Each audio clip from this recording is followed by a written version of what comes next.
ஹே கதை கேட்க நீங்க வந்துட்டீங்களா? கதை சொல்ல நானும் வந்துட்டேன். நம்ம ஆல்ரெடி பார்த்துட்டு இருக்க தாய் டிராமாவோட அடுத்த எபிசோட் தான் பார்க்க போறோம். வீடியோக்குள்ள போறதுக்கு முன்னாடி எப்பயும் சொல்றதுதான் இப்பயும் சொல்றேன், எஸ்எஸ் வாய்ஸ் ஓவரை சப்ஸ்கிரைப் பண்ணுங்க, பார்த்ததுக்கு அப்புறம் லைக் பண்ணுங்க, மறக்காம போறதுக்கு முன்னாடி எக்ஸ்பிளனேஷன் எப்படி இருக்குன்னு சொல்லிட்டு கமெண்ட் பண்ணிட்டு போங்க. இந்த எபிசோட எதுல ஸ்டார்ட் பண்றோம் அப்படின்னு பார்த்தா கேட்டை தான் காட்டுறாங்க. கேட் வந்து அவளோட வீட்டுக்கு வந்திருக்கா. அவங்க அம்மா அப்பா கிட்ட ரொம்ப சந்தோஷமா பேசிக்கிட்டு இருக்கா. ஆக்சுவலா இவளுக்கு என்ன பிரச்சனைனா, இவ மாசமானதுக்கு அப்புறமா இவ வீட்டுக்கே வர்றதில்ல பெருசா. அதனால அவங்க அம்மா அப்பா எதுக்காக நீ வர்றதில்ல அப்படின்னு கேட்டுக்கிட்டு இருக்காங்க. இவ வீட்டுக்கு வந்து கொஞ்ச நேரம் தான் ஆகுது, அதுக்குள்ளேயே வந்துட்டு கேக்கு, சாக்லேட், பிஸ்கெட், ஐஸ்கிரீம்னு எக்கச்சக்கமா சாப்பிட்டுக்கிட்டு இருக்கா. அதை பார்த்த உடனே அவங்க அப்பா அம்மாவுக்கு ரொம்ப வித்தியாசமா இருக்கு. இப்படியெல்லாம் சாப்பிட மாட்டியே, என்ன நீ பண்ணிக்கிட்டு இருக்க அப்படின்னு கேட்கும் போது, நான் என்ன பண்றது, எனக்கு நைட்டெல்லாம் வந்து பசி எடுத்துக்கிட்டே இருந்தது, நான் எதுவுமே சாப்பிடல, அதனாலதான் இப்ப நல்லா சாப்பிடுறேன் அப்படின்னு அவ பாட்டு சாப்பிட்டுட்டு இருக்கா. எங்க புருஷன்காரனை காட்டுறாங்க. அவன் என்ன பண்றான் அப்படின்னு பார்த்தா, பிங்கிக்கு கால் பண்ணி என்னோட பொண்டாட்டியோட கொஞ்சம் கூட நடவடிக்கை சரியில்லை, அதனால தயவு செஞ்சு அவ ஃபாலோ பண்ணி என்னதான் பண்றா அப்படின்னு பார்த்து சொல்லு அப்படின்னு சொல்றான். இவளுக்கு கோவமே வந்துடுது. ஏண்டா என்னதான் நீ பண்ண போற, எதுக்காக எப்ப பாரு அவளை ஃபாலோ பண்ணுன்னு என்ன டார்ச்சர் பண்ற, நீ என்ன டிவோர்ஸ் பண்ணலாம் அப்படின்ற முடிவுக்கு வந்துட்டியா அப்படின்னு சொல்லி கேக்குறா. அப்ப ஹீரோயின் பக்கத்துல வந்து நிக்கிறா. உடனே என்ன பண்றான் அப்படின்னா, செக்ரட்டரி கிட்ட பேசிட்டு இருந்தேன் அப்படின்னு சொல்லிட்டு போனை கட் பண்ணிடுறான். நம்ம 2 பேர் மட்டும் ஒரு இடத்துக்கு போறோம் அப்படின்னு சொல்லிட்டு புருஷன்காரனை கம்பல் பண்ணி கூட்டிட்டு போறா. அவனும் கேக்குறான், எங்க தான் போறோம் அப்படின்னு சொன்னாலும் அவ சொல்ல மாட்டா. அங்க போன பிறகு உனக்கு தெரிய தானே போகுது, இதுல என்ன இருக்கு அப்படின்னு சொல்லி கூட்டிட்டு போறா. பார்த்தா வந்து ரொம்ப ஒரு பெரிய வீட்டுக்கு போயிருக்காங்க. அங்க போன உடனே இது யார் வீடு, ரொம்ப சூப்பரா இருக்கே அப்படின்னு சொல்லி கேட்கும் போது, அப்போ என்ன சொல்றான்னா, வா வா உள்ள வந்தா உனக்கே தெரியும் அப்படின்னு சொல்றா. உள்ள போன பிறகுதான் புருஷன்காரனுக்கு தெரியுது, மினிஸ்டரோட வீட்டுக்கு தான் கூட்டிட்டு வந்திருக்கா. அவங்க டின்னருக்கு கூப்பிட்டாங்க இல்லையா, அதனால இவங்க வீட்டுக்கு தான் போறோம்னு சொன்னா இவன் எஸ்கேப் ஆயிடுவான்னு சொல்லிட்டு சொல்லாம கொல்லாம இங்க கூட்டிட்டு வந்துடுறா. அப்போ அவங்க என்ன சொல்றாங்கன்னா, நான் நெக்ஸ்ட் வீக் தான் டின்னர்னு சொன்னேனேம்மா அப்படின்னு ஒண்ணு. ஐயோ அப்படியா, நான் இன்னைக்குன்னு நினைச்சிட்டேன் அப்படின்னு ஹீரோயின் சொல்றா. புருஷன்கார உடனே அப்படின்னா நம்ம அடுத்த வாரம் வரலாம் அப்படின்னு சொல்றான். அதுக்கு அவங்க என்ன சொல்றாங்கன்னா, ஒன்னும் பிரச்சனை இல்லை, டின்னர் டைம் தான், இப்பதான் குக் பண்ண போறாங்க, எல்லாருக்கும் சேர்த்தே பண்ணிடுவாங்க, தாராளமா வந்து எங்க கூடியே இன்னைக்கு டின்னர் சாப்பிடுங்க அப்படின்னு சொல்றாங்க. அப்ப வீட்டை சுத்தி காட்டிக்கிட்டு இருக்கும் போது அங்க நிறைய பெயிண்டிங்லாம் இருக்கு. இந்த பெயிண்டிங்லாம் ரொம்ப அழகா இருக்கு, இதெல்லாம் யார் பண்ணா அப்படின்னு சொல்லி கேட்கும் போது, கேட் தான் பண்ணா அப்படின்னு சொல்லி அவங்க அம்மா சொல்றாங்க. அப்ப ஹீரோயின் என்ன பண்றா அப்படின்னு பார்த்தா, அங்க ஒரு ஜாடி இருக்கு, அது வேணும்னே தள்ளி உடைக்கிறா. ஏன்னா அதுவுமே கேட் தான் வந்து ரெடி பண்ணிருக்கா. அதை பார்த்த உடனே புருஷன்காரெல்லாம் அலறிடுறான். ஐயோ என்ன சொல்ல போறாங்களோன்னு. அவங்க என்ன சொல்றாங்கன்னா, ஒன்னும் பிரச்சனை இல்லை, அதை வந்து வேலைக்காரங்க கிளீன் பண்ணிப்பாங்க அப்படின்னு சொல்றாங்க. அந்த டைமுக்கு கேட் வேக வேகமா அங்க ஓடி வர சவுண்ட் கேட்டு அதுக்கப்புறம் எல்லாரும் வந்து சாப்பிட ஆரம்பிச்சிடுறாங்க. சரி ஓகே, இதை நம்ம வந்து ஒரு செலிப்ரேஷனா வச்சுப்போம், என்னோட ஹஸ்பண்ட் வந்து உன்னோட ஹஸ்பண்ட்க்கு இப்போ மணி கொடுத்து இன்வெஸ்ட் பண்ண போறாரு பிசினஸ்க்கு, ஸோ நம்ம அதை இன்னைக்கு செலிப்ரேட் பண்ணுவோம் அப்படின்னு சொல்லிக்கிட்டு இருக்காங்க. அப்போ உடனே ஹீரோயின் என்ன கேட்கிறா அப்படின்னா, எப்படி அவர் பொதுவா யாரோட பிசினஸ்க்கும் இன்வெஸ்ட் பண்ணவே மாட்டாரு, எப்படி நீ வந்து அவரை மயக்கன அப்படின்னு சொல்லிட்டு புருஷன்காரங்கிட்ட கேட்கிறா. அதெல்லாம் இப்ப எதுக்கு, பிசினஸ் பத்தி இப்ப எதுவும் பேச வேண்டாம், நம்ம எல்லாரும் ஒன்னா சாப்பிடலாம் அப்படின்னு சொல்லி அவன் எஸ்கேப் ஆயிடுறான். ஹீரோயின் என்ன பண்றா அப்படின்னு பார்த்தா, அவ பாட்டு இஷ்டத்துக்கு ஊத்தி ஊத்தி குடிச்சுக்கிட்டே இருக்கா. எல்லாருமே அவளை ஒரு மாதிரி பார்க்க ஆரம்பிச்சிடுறாங்க. கேட் வந்துட்டு ஒரு மாதிரி சிரிக்கவே ஆரம்பிச்சிடுறா. என்ன கேட், என்ன பார்த்தா உனக்கு வந்து அவ்வளவு சிரிப்பு வருதா என்ன, என்னோட வாழ்க்கை அவ்வளவு சிரிப்பா சிரிக்குதுன்னு நீ நினைச்சுக்கிட்டு இருக்கியா, ஃபர்ஸ்ட் நீ உன்னோட லைஃபை பத்தி யோசித்தியா, 17 வருஷமா நானும் என்னோட புருஷனும் ரிலேஷன்ஷிப்ல இருக்கோம், 17 வருஷமா அவனை எனக்கு தெரியும், ஆனா அவன் அசால்ட்டா இன்னொரு பொம்பளை கூட அஃபேர் வச்சுக்கிட்டு என்னையே ஏமாத்திக்கிட்டு இருக்கான், நீ வந்துட்டு என்ன நினைச்சு எதுக்காக என்னை பார்த்து சிரிச்சேன்னு எனக்கு தெரியல அப்படின்னு சொல்லும் போது இவங்களுக்கெல்லாம் என்னன்னே புரியல. அதாவது கேட்டோட அம்மாக்கோ அப்பாக்கோ, தயவு செஞ்சு அவளை மன்னிச்சிருங்க, அவ அதிகமா குடிச்சிட்டா அப்படின்னு சொல்லி புருஷன்கார சொல்லும் போது, ஐயோ அதெல்லாம் இல்ல, நீங்க எல்லாம் யாரும் பயப்பட வேண்டாம், அது மட்டும் இல்லாம நீங்க யாரும் என்ன தப்பா நினைக்கிறதும் ஒரு பெரிய விஷயம் இல்ல, ஏன் அப்படின்னா 17 வருஷமா வந்துட்டு நானும் இவரும் ரிலேஷன்ஷிப்ல இருக்கோம், ஆனா இவரே எனக்கு துரோகம் பண்ணிட்டு இன்னொருத்தி கூட சுத்திக்கிட்டு இருக்காரு, அதுக்கப்புறம் எனக்கு என்ன இருக்கு சொல்லுங்க அப்படின்னு சொல்லிட்டு இவ ஆரம்பிக்கிறாளா. அவ்வளவுதான், கேட்டோட அம்மாவும் அப்பாவும் பயங்கரமா வந்துட்டு டென்ஷன் ஆயிடுறாங்க. ஐயோ இவங்க குடும்பத்துல பெரிய பிரச்சனை போல, அதனாலதான் குடிச்சிட்டு இப்படிலாம் உளறான்னு. அதே மாதிரி புருஷன்காரனும், இது பாரு தயவு செஞ்சு இதுக்கு மேல எதுவும் பேசாத, நம்ம வீட்டுக்கு போய் பேசிக்கலாம், இங்க இருந்து கிளம்பலாம் அப்படின்னு சொல்றான். வா போலாம் அப்படின்னு சொல்லிட்டு ஹீரோயினோட கையை பிடிச்சி இழுக்க கேக்குறான். அவ்வளவுதான் ஹீரோயினுக்கு செம்ம காண்டாயிடுது. மவனு இதுக்கு மேல நீ என் மேல கைய வச்ச உன்னை என்ன பண்ணுவேன்னு தெரியாதுரா அப்படின்னு சொல்லி கத்திட்டு, இனி என்ன தொடவே கூடாது, அது உனக்கே நல்லா தெரியுமே, என்ன சொல்ற கேட் அப்படின்னு கேட் கிட்ட கேக்குறா. ஆனா நீங்க 2 பேருமே சான்ஸே இல்ல தெரியுமா, எந்த அளவுக்கு உண்மையை மறைச்சுக்கிட்டு இருக்கீங்க வீட்டுல. இவன் என்னன்னா கள்ள தொடர்பு வச்சிருக்கேன் அப்படின்றது தெரியாத அளவு குடும்பத்துக்கு பாத்துக்கிறான். அதே மாதிரி நீ பிரெக்னெண்டா இருக்க அப்படின்றது உங்க அப்பா அம்மாக்கு தெரியாத அளவு நீயும் இவ்வளவு நாள் பாத்துக்கிட்டு இருக்க அப்படின்னு சொன்ன உடனே அவ்வளவுதான் அவங்க அம்மாவும் அப்பாவும் என்னமா சொல்றா அவ அப்படின்னு கேக்குறாங்க. டாக்டர் உங்களுக்கு ஏதோ புத்தி பேதலிச்சுன்னு நினைக்கிறேன், தயவு செஞ்சு என் வீட்டை விட்டு வெளியில போங்க அப்படின்னு சொல்லிட்டு கேட்டோட அம்மா சொல்றாங்க. எனக்கெல்லாம் மூளை குழம்பி போல, உங்க பொண்ணுக்கு தான் அடுத்தவ புருஷன் மேல மூளை குழம்பி போய் பைத்தியமா தெரிஞ்சுக்கிட்டு இருக்கா.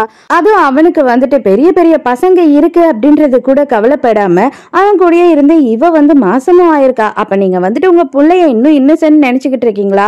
ஆமாவா இல்லையான்னு அவளையே கேளுங்க. அந்த ஆள் வேற யாரும் இல்லை, என் புருஷன் தான் அப்படின்னு சொல்லிடுறா. அவ உண்மையை சொல்லிட்டா அவங்க அப்பா அம்மா எதிர்க்க அப்படின்னு சொன்ன உடனே கேட்டுக்கு பயங்கர கோபம் வந்துடுது. வேக வேகமா ஹீரோயினை புடிச்சு ஒரு தள்ளு தள்ளுற அந்த டேபிள்லயே ஹீரோயினும் நல்லா போய் அந்த டேபிள்ல இடிச்சுக்கிறா. புருஷன்காரன் மறுபடியும் வா போலான்னு கையை பிடிச்சி எடுக்கிறானா, அவ்வளவுதான் ஒயின் எல்லாத்தையும் தூக்கி அவன் மூஞ்சில ஊத்தி அங்க ஒரே அட்டகாசம் பண்ணிடுறா. மரியாதை என் வீட்டை விட்டு 2 பேரும் வெளியில போங்க அப்படின்னு கேட்டோட அப்பா சொல்றாரு. முதல்ல உன் பொண்ணுக்கு ஒழுக்கமா எப்படி இருக்கணும் அப்படின்னு சொல்லி நீ சொல்லி கொடுத்து வளர்த்து இருக்கணும், அதுவே நீ பண்ணல அப்படின்னு சொல்லும் போது புருஷன்காரன் தயவு செஞ்சு என்ன மன்னிச்சிடுங்க, நான் உங்களுக்கு இது எல்லாத்தையும் பொறுமையா எக்ஸ்பிளைன் பண்றேன் அப்படின்னு சொல்றான். ஒரு மண்ணாங்கட்டி தேவையில்லை, முதல்ல நீ வெளியில போடா அப்படின்னு சொல்லி கத்துறாரு. ஹீரோயின் அங்கிருந்து கிளம்புறதுக்கு முன்னாடி அவகிட்ட என்ன சொல்றா அப்படின்னா, இதுக்கப்புறமும் நீ என்னைக்காவது என் மேல கை வைக்கணும் அப்படின்னு நினைச்சேன்னு வச்சுக்கோயேன், இதுக்கப்புறம் நான் சும்மா இருப்பேன்னு மட்டும் நினைக்காத, இந்த வாட்டி உன்னை விட்டுட்டு போறேன், இதுக்கப்புறம் விழற உனக்கு ஒரு அடியுமே பயங்கரமா இருக்கும், அதனால இதுக்கப்புறம் என் விஷயத்துல தலையிடாம இருந்துக்கோ அப்படின்னு சொல்லிட்டு அங்க இருந்து கெத்தா கிளம்பி போறா. புருஷன்காரன் வெளியில வந்த உடனே என்னடி வேலை பண்ணி வச்சிருக்க, எல்லாரையுமே குழப்பி எல்லாருக்குமே பயங்கர கஷ்டத்தை கொடுத்துருக்க, இதெல்லாம் தேவையா, நம்மளே பேசி எல்லாத்தையும் சரி பண்ணிருக்கலாம்ல அப்படின்னும் போது, ஏண்டா உனக்கு நான் எத்தனை வாட்டி சான்ஸ் கொடுத்தேன், எதுனா சொல்லணுமான்னு சொல்லிட்டு ஜெயிலர் பட ரஜினிகாந்த் மாதிரி நானும் அத்தனை வாட்டி கேட்டேன், ஏதாவது நீ சொன்னியாடா, ஒன்னும் இல்லைன்னு பெரிய ஒழுக்கம் மாதிரி ரொம்ப நல்ல சீனை போட்டு இவ்வளவு நாளா என்னை ஏமாத்திக்கிட்டு இருந்தல, இதுக்கப்புறமும் நான் ஏமாறுறதுக்கு தயாராவே இல்லை. அதே மாதிரிதான் அவளும் அவங்க 2 பேரையும் ஏமாத்திக்கிட்டு இருக்கா, அதுவும் வயிற்றுல புள்ளைய வச்சுக்கிட்டு இவ்வளவு நாளுமே நடிச்சுக்கிட்டு இருக்கா, அதனாலதான் அவங்களுக்கும் அது தெரியணும்னு நினைச்சு நான் தெரியப்படுத்தினேன் அப்படின்னு சொல்றான். இப்பவும் இவன் என்ன சொல்றான் அப்படின்னா, இப்பவும் அந்த உண்மையை ஒத்துக்காம நீ என்ன தப்பா புரிஞ்சுக்கிட்டு இருக்க, எனக்கும் அவளுக்கும் உண்மையாவே ஒரு தொடர்பு இருந்தது, அது கல்யாணம் வரைக்குமோ இல்லைன்னா உன்னை டிவோர்ஸ் பண்ற வரைக்குமோ போயிருக்காது, நான் ஜஸ்ட் இந்த எல்லா ஆம்பளைங்களும் தப்பு பண்ற மாதிரி தப்பு பண்ணிட்டேன், அதுக்காக உன்னையும் குழந்தைங்களை விட்டுட்டு போயிடுவேன், நீ எப்படி நினைப்ப அப்படின்னு சொல்றான். அவ உன் பிள்ளைய வயிற்றுல வச்சுக்கிட்டு இருக்கா, இன்னமும் இந்த மாதிரி கேவலமா பேசிக்கிட்டு இருக்கே, உனக்கு வெக்கமாவே இல்லையா, நீ எல்லாம் ஆம்பளை தானா அப்படின்னு சொல்லி கேட்டுறாளா.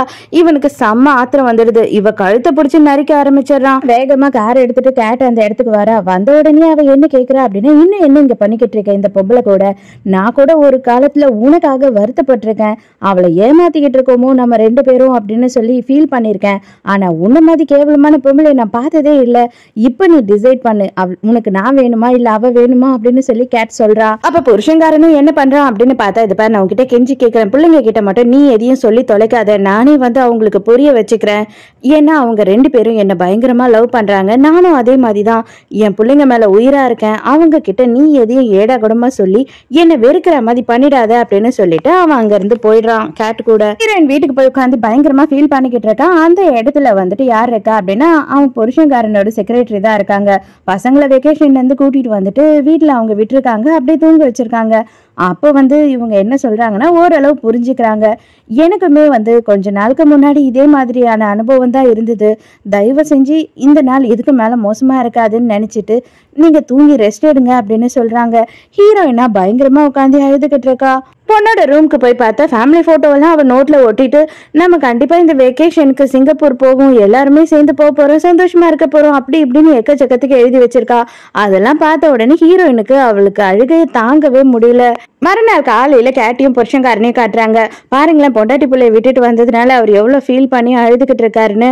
அப்ப என்ன பண்றா அப்படின்னு பார்த்தா, நீ எப்போ வந்துருவ, இப்பயே எல்லாத்தையும் எடுத்துட்டு வந்துருவில்ல, பெட்டி படிக்கலாம் அப்படின்னு கேட்டுக்கிட்டு இருக்கா.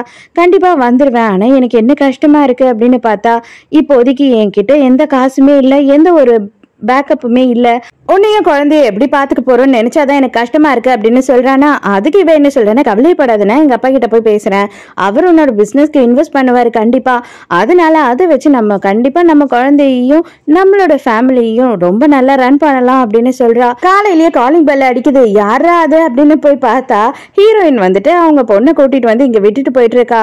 என்ன ஆச்சு யாரு அப்படின்னு சொல்லிட்டு புருஷங்கார வேக வேகமா வெளியில வர. பொண்ணை பார்த்த உடனே அவனுக்கு செம்ம டென்ஷன் ஆயிடுது. அம்மாக்கு காலையிலேயே ஏதோ வேலை இருக்கான், அதனால வந்துட்டு எங்களை கூட்டிட்டு போய் விட சொன்னாங்க அப்படின்னு சொல்றா. இவங்க 2 பேருமே சேர்ந்து போயிட்டு ஸ்கூல்ல பசங்களை டிராப் பண்றாங்க. பொண்ணு தான் பயங்கரமா ஃபீல் பண்ணி அழுதுகிட்டு இருக்கா. அதோட நேரம் ஆபீஸ்க்கு போறேன். ஆபீஸ்க்கு போன செக்ரட்டரி வந்துட்டு ரிசைன் பண்றேன்னு சொல்றாங்க. என்ன ஆச்சு உங்களுக்கு காசு எதுனா எக்ஸ்ட்ரா வேணுமா, இல்ல என்னதான் வேணும், நான் உங்களுக்கு பண்ணி தரேன், இந்த மாதிரி சொல்லாதீங்க அப்படின்னு சொல்லும் போது, இல்ல சார் உங்களோட ஃபேமிலியை எனக்கு பார்க்கும் போது என்னோட பழைய விஷயம்லாம் எனக்கு ஞாபகம் வருது. நீங்க பண்றது பெரிய துரோகம், என்னால வந்துட்டு இதை ஏத்துக்கவே முடியாது, அதனால உங்ககிட்ட என்னால வேலை செய்ய முடியாது அப்படின்னு சொல்லிட்டு அவ அங்க இருந்து போயிடுறா. கேட்ட என்ன பண்றா அப்படின்னு பார்த்தா காலங்காத்தாலேயே அவங்க அப்பா கிட்ட போயிட்டு அவனுக்கு இன்வெஸ்ட்மெண்ட் கேட்கறா. எனக்கு இப்போ நல்லா புரியுதுமா, அவன் வந்து உன்னை காசுக்காக மட்டும்தான் லவ் பண்றான், நீ தான் அவனை முட்டாள்தனமா லவ் பண்ணிக்கிட்டு இருக்க, இல்லைன்னா எந்த விதமான ஒரு ஆம்பளை வந்துட்டு பொண்ணை லவ் பண்றான், அவங்க அப்பங்கிட்டயே வந்து இன்வெஸ்ட்மெண்ட் எல்லாம் எதிர்பார்ப்பான், அதுவும் வந்துட்டு கல்யாணம் ஆகிறதுக்கு முன்னாடி உன்னை கர்ப்பமாக்கியிருக்கான், அவனுக்கு இன்வெஸ்ட்மெண்ட் இல்லை ஒரு மண்ணாங்கட்டியும் என்னால பண்ண முடியாது, மரியாதை அவனை விட்டுட்டு வீடு வந்து சேரு, அப்படி இல்லை அப்படின்னா நீயுமே அவனோட கிளம்பிடு அப்படின்னு திட்டுறாரு. ஹீரோயினை காட்டுறாங்க. ஹீரோயின் வந்து அவனோட பெட்டி படிக்கையெல்லாம் வெளியில வச்சுட்டா. எதுக்காக அப்பாவோட பெட்டி படிக்கெல்லாம் வெளியில இருக்கு அப்படின்னு பசங்க கேட்கும் போது, இனிமே உங்க அப்பா என் கூட இருக்க மாட்டாரு அப்படின்னு சொல்லும் போது பசங்க பயங்கரமா ஃபீல் பண்றாங்க. அதுவும் பொண்ணு கதறி கதறி அழறா, எனக்கு அப்பா வேணும், எனக்கு அப்பா வேணும் அப்படின்னு சொல்றா. நான் எங்கேயும் போக மாட்டேன், உனக்கு டிவோர்ஸும் கொடுக்க மாட்டேன் அப்படின்னு பின்னாடி வந்து நிக்கிறான். பார்த்தல என் பிள்ளைங்களுக்கு நான் வேணும், நான் அப்பாவா அவங்களுக்கு வேணும், அதுக்கப்புறம் நான் எதுக்காக இங்க இருந்து போகணும், இது என்னோட வீடு அப்படின்னு சொல்லிட்டு இருக்கான். நீ அப்பாவா இது வரைக்கும் பசங்களுக்காக எதுவுமே பண்ணது கிடையாது, ஆனா நான் தான் ஒரு நாள் பண்ணிக்கிட்டு இருக்கேன், என் பணத்தை எல்லாத்தையும் வந்துட்டு எடுத்து நீ உன்னோட பிசினஸ்க்குன்னு எல்லாத்தையும் அழிச்சுட்ட, குழந்தைங்களுக்கு நான் வச்சிருந்த பணத்தையும் அழிச்சுட்ட அப்படின்னு சொல்லும் போது, நீ பாத்தியா இப்ப கூட பணத்தை பத்தி மட்டும்தான் பேசுற, நம்ம குடும்பமே உடஞ்சு போகுது, அதை பத்தி பேசுனியா அப்படின்னு கேக்குறான். இது எல்லாத்துக்கும் காரணம் நீடா, என் மேல ஏன்டா பழிய போடுற அப்படின்னு கேக்குறா. அது இவளை வந்து ரொம்ப ட்ரிகர் பண்ற மாதிரி வெறுப்பேத்துற மாதிரி, நீ பைத்தியம்னு சொல்லிக்கிட்டே இருக்கான். உடனே இவ செம காண்டாயி என்ன பண்றான்னா, அங்க இருக்க போட்டோ ஃப்ரேமை எடுத்து இவன் மண்டையிலே ஒரு அடி அடிக்கிறா.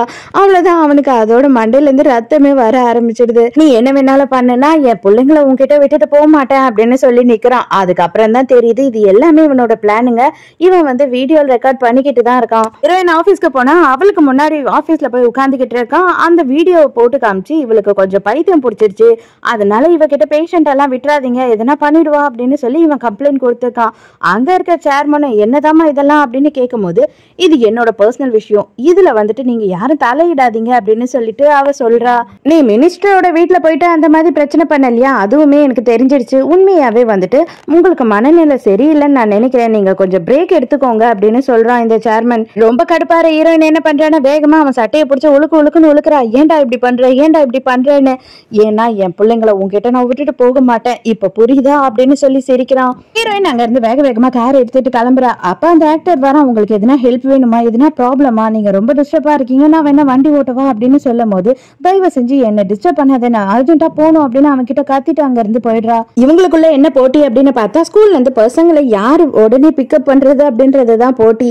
இங்க இப்பதான் வந்துட்டு புருஷங்காரன் வரான். ஸ்கூலுக்கு வந்து பார்க்கும் போது பசங்க வந்து இல்ல, உங்க வைஃப் இப்பதான் கூட்டிட்டு போனாங்க அப்படின்னு சொல்றாங்க. ஆல்ரெடி ஹீரோயின் கூட்டிட்டு போயிட்டா. இவ ஹீரோயின் பயங்கர டிப்ரெஷன்ல இருக்கிறதுனால ஏடா கூடமா கார் ஓட்டிக்கிட்டு இருக்கா. பசங்க 2 பேருமே பயப்பட ஆரம்பிச்சிடறாங்க. அம்மா காரை நிறுத்துங்க அப்படின்னு சொன்னாலும் நிறுத்த மாட்டா. அதே நேரத்துக்கு பையன்காரன் வந்து அவங்க அப்பாவோட போனை அட்டென்ட் பண்ணி, அப்பா அம்மா வந்து ஏடா கூடமா காரை ஓட்டுறாங்கப்பா அப்படின்னு கத்துறான். உடனே வந்து கொஞ்சம் தொலைவு தள்ளி எடுத்துட்டு போயிட்டு பசங்க 2 பேர்கிட்டே பேசுறா. இனிமே வந்து உங்க அப்பா கிடையாது, நம்ம குடும்பத்துல நம்ம 3 பேர் தான், அவருக்குன்னு வேற ஒரு ஃபேமிலி வரப்போகுது, வேற ஒரு குழந்தைய பிறக்க போகுது, இனிமே நம்ம கிட்ட வர மாட்டாரு, தயவு செஞ்சு நீங்க 2 பேரும் புரிஞ்சுக்கோங்க அப்படின்னும் போதும் பசங்க வந்து அதெல்லாம் முடியாது, அப்பா வேணும், இதெல்லாம் உங்க தப்பு தான், நீங்க எதுக்காக அப்பா விட்டு கொடுத்தீங்க அப்படின்னு சொல்லி இவகிட்டே சண்டை போடுறாங்க. இப்ப ஹீரோயின் என்ன பண்றான்னா கையில ஒரு சிசரை எடுத்துக்கிறா. எடுத்த உடனே என்ன சொல்றா அப்படின்னா, ஏன் கூட நீங்க இல்ல அப்படின்னா கண்டிப்பா அவர் கூடயும் நீங்க இருக்க கூடாது அப்படின்னு சொல்றா. இதுங்க 2 பயங்கரமா பயப்பட ஆரம்பிக்குதுங்க. நைட்டு ஹீரோயின் மட்டும் தனியா வீட்டுல உட்காந்துட்டு இருக்கா. புருஷங்காரன் வரா. எங்க என் பசங்க என்ன பண்ண அவங்கள அப்படின்னு சொல்லி கேட்கும் போது, அங்க வந்துட்டு கொஞ்சம் கொத்தா முடிய கையில வச்சிட்டு இருக்கா. இது பையனோடது, இது பொண்ணோடது, கடைசியா இவங்களோடது, இது மட்டும்தான் என் கையில மிஞ்சுது, ஏன்னா அவங்க 2 பேருமே வந்து உன்னதான் சூஸ் பண்ணாங்க. என்னால இதுக்கு மேல வந்து இதெல்லாம் தாங்கிக்க முடியாது. இதை பாரு உளராத, தயவு செஞ்சு எனக்கு ஒண்ணுமே புரியல, நிதானமா சொல்லி என்ன ஆச்சு அப்படின்னு சொல்லி கேக்குறான். நான் அவங்க 2 பேரையுமே கொண்டுட்டேன், அவங்க 2 பேரும் இப்ப இந்த உலகத்திலேயே இல்ல அப்படின்னு சொல்றா. இதுக்கப்புறமும் இதை கேட்டுட்டே வேணா சும்மா இருப்பானா? அவ்வளவுதான், அவளை போட்டு கடுப்புல குமுறுன்னு குமுறி அவன் மூஞ்சி முகரையெல்லாம் உடச்சி வச்சிடறான். அப்ப அம்மா அப்படின்னு சொல்லி கத்துற 2 குழந்தைங்களும் வந்து நிக்குதுங்க. ஆக்சுவலா கேக்கோட வீட்டுலதான் இவ்வளவு நேரம் விட்டுருக்கா போல. பசங்க வந்து அம்மா அடி வாங்கி ரத்த வெள்ளத்துல கிடக்கிறத பார்த்த உடனே அவங்க என்ன நினைப்பாங்க சொல்லுங்க? ஹீரோயினுக்கு அப்படியே மூஞ்சி முகரைய மூக்கு எல்லாத்துலயும் ரத்தம் வழிஞ்சுக்கிட்டு இருக்கு. அவ்வளவு அடி வாங்கியிருக்கா. இது எல்லாமே இவ வேணும்னு தான் பண்ணிருக்கா, அவங்க பசங்களுக்காக பண்ணிருக்கா. அவ்வளவுதான், அவன் ஒண்ணுமே புரியாம எல்லாம் சொதப்பிடுச்சு. பசங்க எதுக்கே நம்ம இவ்வளவு அடிச்சிட்டோம், இதுக்கு மேல கண்டிப்பா குழந்தைங்களோட கஸ்டடியே கிடைக்காது அப்படின்னு சொல்லிட்டு அவன் அம்போன்னு அங்க அப்படியே உட்காடுறான். அதோட சில மாசங்க கழிச்சு காட்டுறாங்க, ஹீரோயினுக்கு தான் வந்து பசங்களோட கஸ்டடி கிடைச்சது. இவ வந்துட்டு பசங்க கூட வெளியில உட்காந்து சாப்பிட்டுட்டு இருக்கா. அப்ப கேட்டையும் புருஷன்காரனையும் காட்டுறாங்க. கேட் வந்துட்டு நேரம் மாசமா இருக்கா. இவங்க 2 பேருமே வந்து ஊரை விட்டு கிளம்புறாங்க. ஹீரோயினும் கேட்ட பாக்குறா, கேட்டுமே வந்து ஹீரோயினை பாக்குறா. அவளுக்குள்ள மனசுக்குள்ள என்ன தோணுது அப்படின்னா, இவ இதெல்லாம் பண்ணல அப்படின்னா இவன் நம்ம கூட வந்து இருக்க மாட்டானோ அப்படின்னு தோண ஆரம்பிக்குது. சோ இதோடய இந்த எபிசோட் முடியுது. அடுத்த எபிசோட நாளைக்கு பார்ப்போம். நாளைக்கு மறக்காம கதை கேட்க வந்துருங்க. நானும் மறக்காம கதை சொல்ல வந்துடுறேன். பாய்.